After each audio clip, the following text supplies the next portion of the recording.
What's going on, Jeromes? So the Minnesota Vikings are off to a fast and furious start for the 2024 season. 3-0, wanting some mo, and looking to move to 4-0 this Sunday, taking on the greasy, grimy Green Bay Packers at Lambeau Field. Now, a lot of focus, of course, has been on Kevin O'Connell, Brian Flores, and the players. But what about the architect?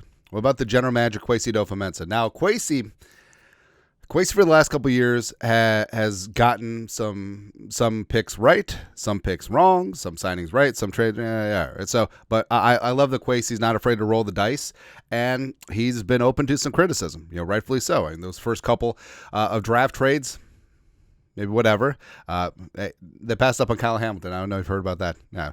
And also the 2022 class writ large. I don't know, man. But Kwesi this offseason in what was going to be the most transformative offseason in team history and maybe the most important. I understand it's early. Fully understand it's early. Only 3 games in. But so far, it looks like Kwesi has absolutely cooked this offseason. Full-on barbecue, hibachi, flipping the shrimp into the hat, onion tower, all that stuff. Now, again, I understand the other side of the argument. Well, it's only 3 games. But here's the thing. If everyone was bad and Kirk Cousins was balling out and Danielle Hunter was looking really, really good, you would say, like, well, it's over. It's a wrap. It's time to tank, right? So it's only 3 games logic doesn't work in the other direction.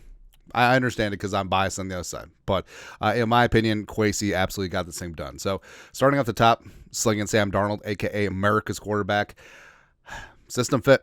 All the tools were there. You just needed a better situation. And Kevin O'Connell wanted to keep Kurt, right? That's why sometimes it's a good thing to have a separation of church and state in terms of these decisions. And Darnold had the draft pedigree. Kwesi loves him, some former high draft picks that hasn't worked out for various reasons. And Darnold's come in, he's leading the NFL in touchdown passes, and he's operating the offense well, and he's looking really, really damn good. Conversely, so Kirk Cousins has had his moments with the Falcons, sure, except they're just like Nick Sirianni, brain fart away from being 0-3. But respect for Kurt driving down against the Eagles. It's great, but he is showing his age. I mean, it's pretty clear that he can't plant off that right foot fully yet. It does take velocity off of his throws, and the Falcons gave him $100 million guaranteed versus the $10 million for Sam Darnold for this season. So $10 million for 2024 or $100 million guaranteed over 2.5 years. I know, it's pretty easy, right? And then Danielle Hunter. So I love me some Danielle Hunter. I always will, but he is going to turn 30 in October. Also, he was never the perfect stand-up outside linebacking fit.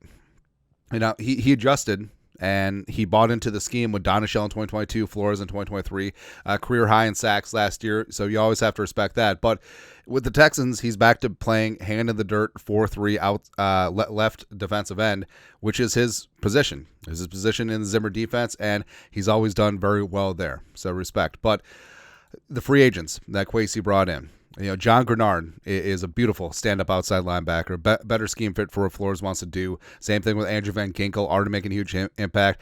Cashman outside, how about that? Aaron Jones. All 4 of these guys are on relatively fair market contracts, and they're big-time contributors on defense. And then you have the second wave of free agents. You have Kamu Grugier-Hill, who's coming in playing some great special teams, as well as subbing in for Ivan Pace Jr., who's been out with an injury.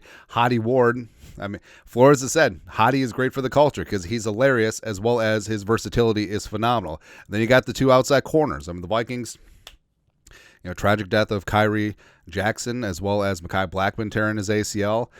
But the Vikings, I mean, it turned out okay at cornerback. Shaq Griffin is playing some great ball right now. Stephon Gilmore's looking really damn good as well. So all those outside free agents on defense are contributing in a big way. And also, none of them broke the bank. Like even Grenard's, $20+ million per year is very reasonable for a guy coming off 12.5 sacks. And then you got Blake Randall. It was kind of unpopular and not bringing back Dalton Reiser right away because he had been a competent pass-blocking left guard last year, but the coaching staff knew, the self-scouting department knew, Kwesi knew, like Blake Randall would be good to go at the starting left guard, and frankly, you can make a case that he's been the most consistent offensive lineman for the Vikings so far. And then you got the draft. Kwesi Adofo-Mensah making some moves, moving up and down, getting J.J. McCarthy, getting Diamond Dallas Turner. So you got your quarterback of the future and your edge rusher of the future, respectively. Now McCarthy, with the knee injury, he's out, but he's still going to get the benefit of being on campus and being in those meeting rooms and all that stuff. And Turner, he's got a sack. He's going to get some more. Come back from that knee injury this Sunday against Green Bay. Also, what's important is that Kwesi did these trades, but he didn't give up next year's first-round pick. Now, middle round's kind of gutted, but sort of is what it is. Also, Kwesi is just like, F it. Well, I'll just get all these UDFAs. That's what we do, man. Also, Will Rockford. So having the cojones, the huevos, to draft a kicker in day 3, and looks like a nail driver, man. Like, will the thrill come in? Will the thrill come in? Also, the extensions of franchise cornerstones in Justin Friggin Jefferson and Christian Darrisaw. So, the fact that both of these deals got done, Jefferson's the highest paid non-quarterback in NFL history, or was at the time, and then, he still is. And nailed it. And Darrisaw became the highest paid left tackle by average. And both of these deals got done without any drama, without anything. No one even saw the Darrisaw deal coming until it happened. I get choked up just thinking about it, but it goes into a respect and players wanting to be here, because you look at the CeeDee Lamb negotiations, you look at the Ayuk negotiations, you look at Jamar Chase, all of that drama. Vikings had none of that here.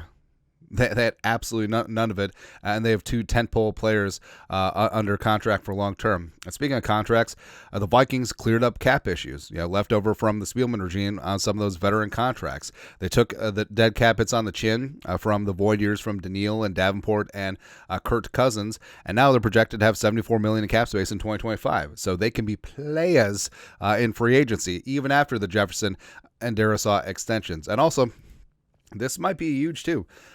Kwesi admitted his mistakes in the 2022 draft. So you had Lewis Cine at number 32 overall. You had Andrew Booth Jr. second round high at number 42. And some GMs, like, their ego wouldn't get out of their way.